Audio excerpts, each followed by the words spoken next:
But there's so much things happening right now in this larger information, geopolitical, foreign policy sphere. It's hard to get a clear picture of it, but it's complex. It's been building for many years. It's horrible what's happening in Ukraine. We can only pray for de-escalation. We can only pray that the war stops. Ezra has finally realized the larger problem.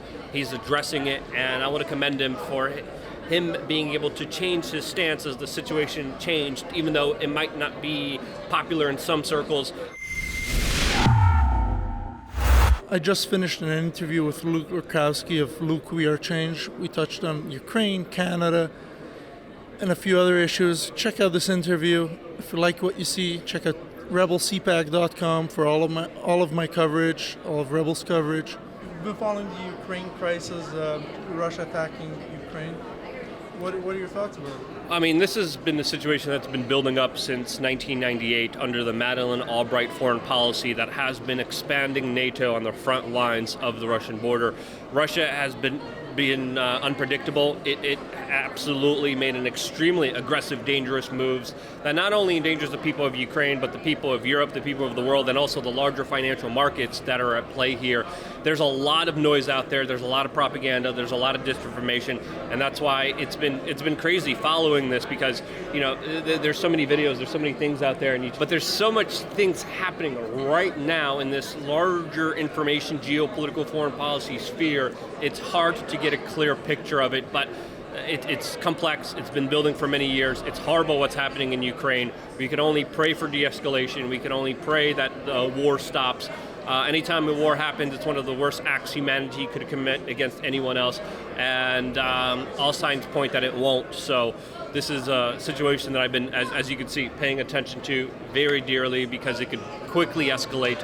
Poland just decided, my home country, my motherland, has just decided to send a lot of lethal munitions and hardware into Ukraine. We could only pray that it's not going to be a bloodbath, but all the signs are on the wall that it's going to be a bloodbath, and I'm praying for all the people involved here. I have family members close to the situation. I know friends that are in Ukraine, and it's a horrible, horrible situation that has escalated to an insane proportion that should be understood, but sadly, as the more it escalates, the less we understand of it, the more propaganda is out there. I know you've been following the Canadian truckers. What are your thoughts about that and Justin Trudeau? I mean, Trudeau, there's so many things you talk about him as a failed despot.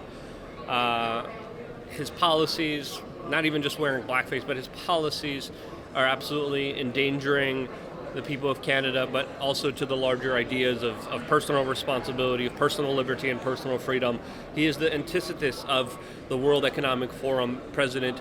He is essentially pushing the agenda of the Great Reset, the Build Back Better agenda, rather than, of course, serving the people of his country. And there's a lot of people who are sick of the mandates, sick of the lockdowns. There's even poll numbers. I don't like even bringing up polls, but there's poll numbers suggesting, highlighting that a lot of people are just sick of this absolute nonsense. A lot of countries of the world have gotten rid of these mandates, but Canada is still continuing them. They're trying to implement, a digital ID. They're trying to implement a cashless society. They're taking away people's bank accounts because they donated some money for a political cause and idea that the establishment deemed the wrong thing at the time. It's incredibly dangerous what's happening there. And anytime people could peacefully just address their government, to be able to petition their government, to be able to voice concerns, is an idea that needs to be protected at all costs. Thanks. Any other thoughts about Canadian police, or how conservatives have changed their minds on that? Yeah, shouts out to Ezra Levant. I always a couple years ago, seen him as this kind of authoritarian statist, big government kind of guy, especially with his policies being back to blue. His transition has been a very important one for a lot of people to understand. And even though I previously kind of politically lightly criticized him for his kind of larger policies of back to blue, his larger transition now is an important one that people need to understand, since of course historically that transition that Ezra Levant went to is what a lot of people throughout recorded human history go through, because when you look at what's happening in the past, it's men following orders, not thinking, and implementing horrible policies and not questioning it, and just following orders that have committed some of the worst atrocities in the world. Ezra has finally realized the larger problem. He's addressing it, and I want to commend him for him being able to change his stance as the situation changed, even though it might not be popular in some circles. It's important to have this kind of awakening, and this kind of awakening I think a lot of other people are having in this world as they're becoming less trustful of authority and more empowered by the personal responsibility that they have within themselves to take their lives in charge, to take control of their existence in this planet and make it one where it's self-reliant rather than it's one of supplicating and one of need. I know you do meetups and stuff and you're building free Damistan. Can you touch on that?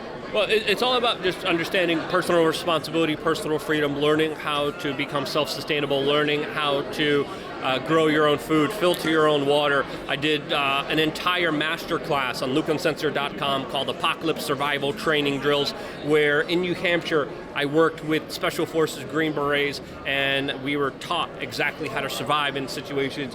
We were taught interrogation resistance techniques. We were taught different ways to build shelters out there in the wild.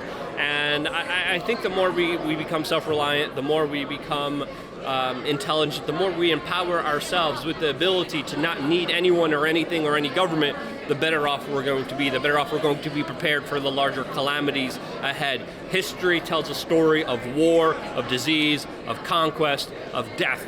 And I think being naive to it is something that we should not be. We should be aware that turbulent times happen throughout human history. They're going to happen again.